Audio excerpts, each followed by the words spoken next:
Takulandeni pano pa Malawi Trends. Nkhani imene tabwera nayo pano ndi nkhani ya mtsogoleri wa dziko lino yomwe anena zoti ndalama zimene ogwiritsidwa ntchito pa chikondwerero cha tsiku la lero zipititsidwe ku mapulogalamu ena.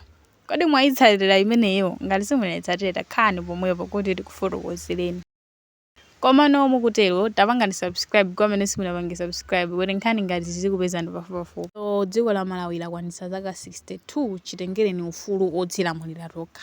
Ndipo pachifukwa ichi tsiku ngati ili chaka china chilichonse kumachitika mwambo umene umakhala okumbukira ufulu umene tinawapeza odzilamulira tokha. Ndipo ofesi ya president a dziko lino yalengeza mmawa wa lero kuti ndalama zimene zimayenera kupititsidwa kuthumba loti lithandizire mwambo umenewu. Ndalama zimenezi zikuyenera zipititsidwe ku mapulogalamu ena monga othandizira kuchepetsa usiwa mu dziko muno. Ndipo m'malo moti kukhale mwambo ngati umenewu anapempha zoti amalawi ife tizipemphero komanso kungokhala mapemphero okumbukira ufulu. Kotero kuti lero ngati mwa zaka zonse lero ndi tsiku losiyana kwambiri ndi zaka zina zonse ufulu odzilamulira tokha chifukwa choti lero kunalibe mwambo okumbukira tsikuli.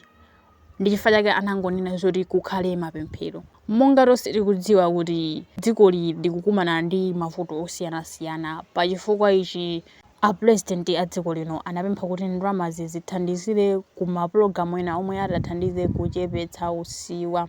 Komanso boma lawo lanena zoti ayesetsa kuti athane ndi mavuto omwe dziko likukumana nalo. Izitu zikusonyeza kuti boma lathuli likudziwa mavuto amene dziko likukumana nalo makamaka mavuto azachuma.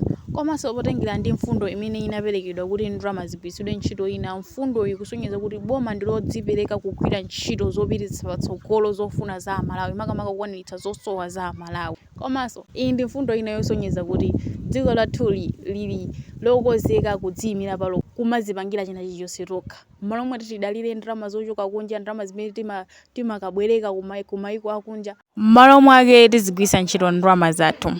Pamenepa ndiye pamapeto pa nkhani yathuyi. Osewala panga subscribe kufikira nthawi ina imene tikubwereseni nkhani ina mwakoma nonse.